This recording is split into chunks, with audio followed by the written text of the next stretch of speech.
At this time, the National Broadcasting Company presents Morgan Beatty's War Telescope, a review of the war week and a forecast of possible developments to come. Mr. Beatty, who is NBC's veteran reporter in the British capital, has a special guest today and has adjusted his program accordingly. We take you now to London. This is Morgan Beatty looking at the 200th week of war through the War Telescope. And this is Bob, where am I, at the Military Secret Hope, taking a peek at New York Harbor from across the Atlantic.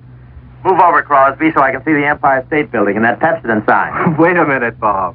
This is a different kind of program. You're being interviewed.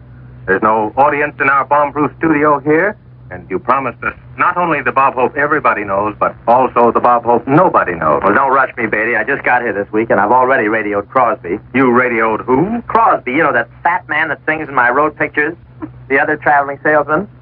I told him he's got to come over here because the boys really want to see him.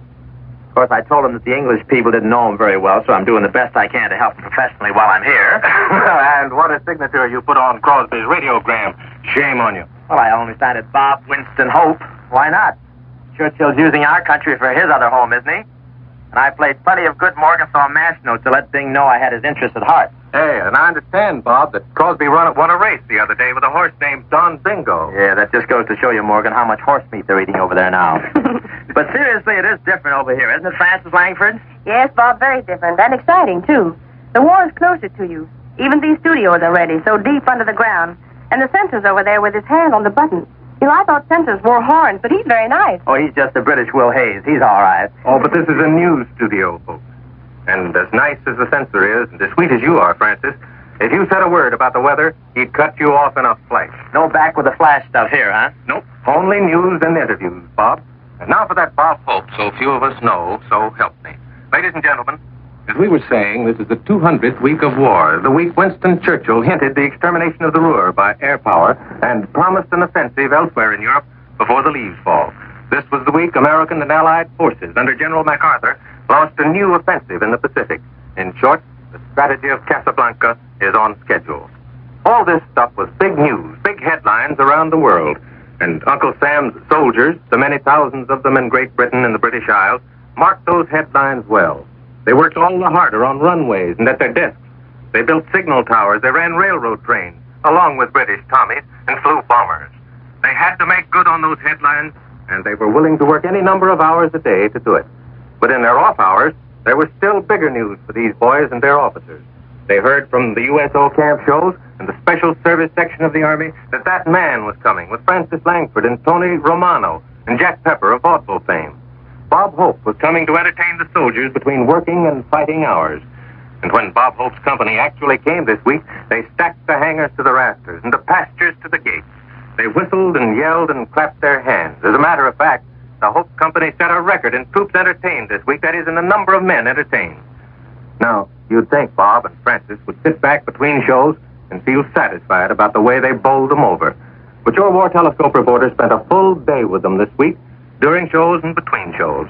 Off stage, I saw a different Bob Hope and Francis Langford. I've seen Bob serious, very serious, and Francis pretty close to tears of appreciation. And they worked until they almost dropped. Just following them around practically knocked me out. As a matter of fact, there are 3, sometimes 4 shows a day, and not in the same spot either. They're with these people from camp to camp, and airfield to airfield. And that makes about 30 shows this week, besides visits to the hospitals. The wounded, you know, want to shake hands with Bob and Francis, and when there's room, they do a show for them. You see, Morgan, we have to work that way because we haven't got much time here. Yes, I know, Bob. Work at least 18 hours a day, even more. What do you do with your spare time? Well, at nighttime, we go down to Piccadilly once in a while to take a look at the blackout. You know, that blackout is wonderful. You should see the Scotchmen running around developing films. Then, of course, after our tea, we have to sneak a few hours sleep, and sometimes we grab a nap between the camps we're playing. Yes, I've seen you, Bob, come out of one of those naps and see a fountain pen in front of your face.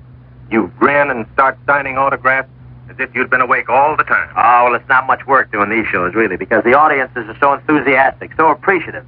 That generates you. When you look out at an audience and see those British and American kids laughing out there, you get the feel that there's a big job being done, and we're just a part of it. Audiences like that keep our morale up, too, you know. And we got vitamins, too. Excuse me, Bob. It's vitamins over here. Vitamins? Yes. And I know you went to your doctor before you left our country.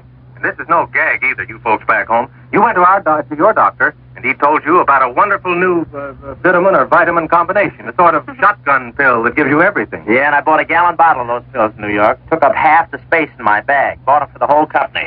Always thinking of my fellow artists, that's hope. But what happened? No kidding. They feed us at those army camps until, well, I'll be able to wear Crosby's clothes when I get home. Listen to this. This is just a rough idea of the menus entirely from the snacks that we've had at these camps. Breakfast, ham and eggs, and hot cakes and coffee. But that's just the beginning. Francis, pick it up, will you? Here's lunch that day. 2 pork chops, applesauce, the regular kind, beans, peas, and stewed corn. And dinner, stand by for a crusher. Hamburger, salad, cabbage, lemonade, and strawberry shortcake that have made our stomachs laugh. And do these guys eat over here, these boys in the camps? We sat down the other day at an Air Corps station for dinner. You know, these aviators actually bring their bomb sights right to the table with them. It's the first time I ever had a piece of white meat bayoneted right out of my hand. And we ate with another group of soldiers, and they crammed down so much that when they got through, there was one uniform left over at the table. You know, Morgan, I'd heard that the Army was on rations over here. That was before I left. But I got here, and I discovered they're also getting packages of food from home. Boy, if this food situation keeps up, these boys will be sending packages back to their folks. I agree with you on that one, Bob. But, incidentally, you going to do any special broadcast from the camp over here in England to the folks back home? Yes, we're going to do a special show called Yankee Doodle Doo, and we hope the folks back home will hear it. And you mean to tell me that's going to be in addition to all this other work you're doing? Yes, but we're getting along all right. The only casualty happened when we were doing a show in a hospital the other day. Somebody asked me to do a dance. Rather an odd request. I didn't have my ballet shoes with me, but the audience is always right. So I plunged right into my 1918 soft shoe number.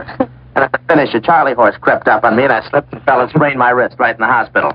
Slowed down my autographing quite a bit and sent down my revenue on that sideline. I charge a small sum. Oh, you do, eh? Well, but, Bob, getting back to the off-stage hope, the one back of the hangar chinning with the boys and signing autographs and having his picture taken. Yeah, but we met one guy who wasn't interested in autographs or photographs. Oh, you mean that fellow with a message to take back home? Yes, the boy with the big sunburn and the wide grin on his face.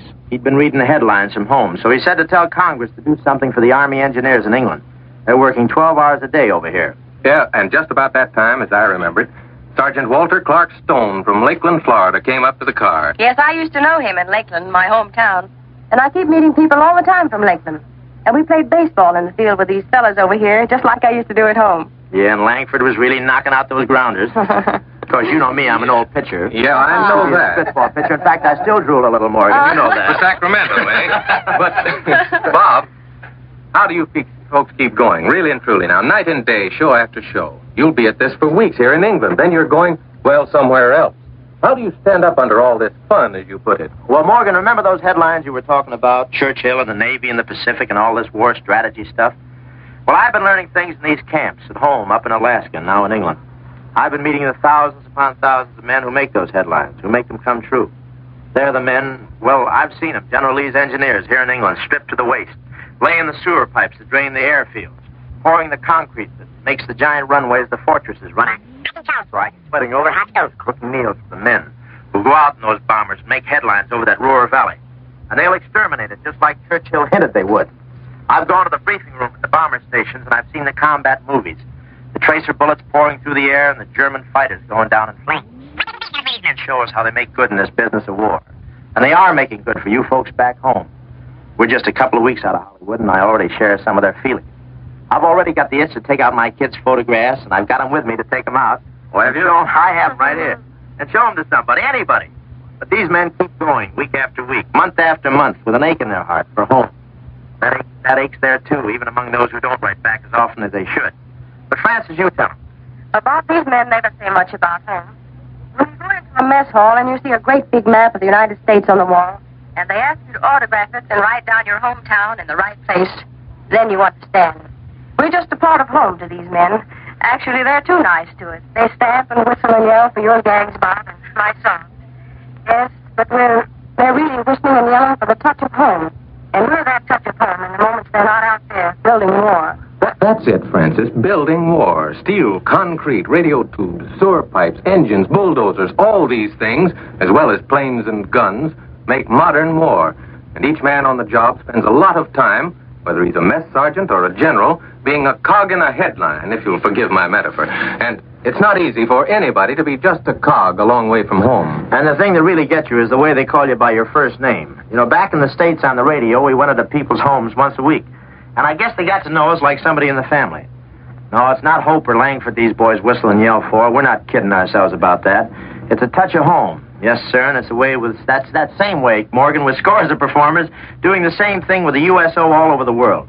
I give them robust humor. They still call it humor, Beatty. Don't laugh. Francis sings the songs they remember. Tony Romano gives them boogie woogie on his guitar. Jack Pepper does Irish Eyes Are Smiling. Things like that. I think you're right, Bob. I know you are, because I talked to some of these boys. One of them told me at one camp that they'd laugh at anything you said over here, because it is. Oh, yes, it is. I've seen it. Why, as a matter of fact, they'd laugh at it because it is just like it was back in the States. At one station, they actually matched for coins to see which one of the few guys who had to man the skeleton stations, which one would have to stay on duty. And they know you're doing it for them because you really want to. Well, I'm sorry everybody back home can't have the experience we're having. You know, folks back home are doing a lot, but they're giving up so little compared to these boys. Why, Morgan, the other day we played an early afternoon show at one of the bomber bases, and we started to leave for the next show. On the way out the gate, the officers told me they were glad we could come just when we did because the boys were going out on a mission over enemy territory and they didn't want to miss the show. Think of it, a whole squadron of these boys of ours. They're playing for keeps. You know, before they leave their base on every mission, they leave 2 packages in their bunks. One to be sent home and the other for their buddies here in case they don't come back. Yes, Bob, that's true. All these things, I know about them. And on your way back to headquarters that day, after you had played 3 shows, you know, from going from camp to camp, I remember you also visited 4 hospital wards. You and Francis, on the way back, noticed that the countryside was just about the same as you'd been passing before at one time that day. So both of you sort of looked at each other, and you said to Francis, "Where are we? Didn't we pass here once before?" And Francis said, "Yes." And you said, "Well, why can't we go back? You know, the boys on the mission, why can't we go back and see about what happened with those boys on that mission?" Didn't you do that? Yes, they told us the boys ought to be back soon, so we drove over again to see how they came out. Well, boy, they just rolled in. Their motors were still going, and I'll never forget that scene in the midnight twilight. That's when twilight comes over here now. The boys came rushing over, and one of the boys said, "Hiya, sweets," and gave us the V sign. Boy, isn't that American for you? Oh, it is that. And they actually thanked us, we who'd been playing mere parlor games all day for a laugh. They thanked us for coming back to find out whether they had lost the marbles, playing for keeps. And Frances, they almost smothered her. I had to rescue her. Yes, and I remember those boys said when they came up to the car, "Thank you, Francis, for coming out today. You brought us luck." And you see, Morgan, and you were asking why we're glad to play 3 or 4 camps in airfields a day. Say, you know, toward the end of our show, remember when you saw... Where's that, Bob? At what part right is that? Right at the end of the show after I remember. After I tell them about the tea and everything, I've drank so much tea every time I pass a lemon, my stomach takes a bow. Well, I tell the boys what a thrill it is to entertain them, and I wish them good luck. Yes, Bob. Well, that's not in the script, Morgan. We consider it a privilege to have a chance to entertain these troops anywhere on the map. We certainly do. Bob, I've spent the day with you on the war job, your 18-hour day. I know what you mean, you and Francis and the rest of your company. I have seen every one of these things come true, and it isn't show business, it isn't anything else, and you almost knocked me down on those days. And I'm here to tell you that I think, and all these boys over here think, all the thousands of them, that you are just as much an ingredient of the Allied offensive to come as Churchill's headlines, the one he made this week, and the general's maps and the conferences, and the engineers who draw those fortress runways, and the laborers who swing the pick. Yes, you're the Bob Hope nobody knew until war came. And now this is Morgan Beatty saying so long until next Saturday. You have been listening to War Telescope, a weekly report on the war as seen from London by Morgan Beatty, NBC's veteran observer in the British capital. Mr. Beatty is presented every Saturday at this same time. This program has come to you from London and New York.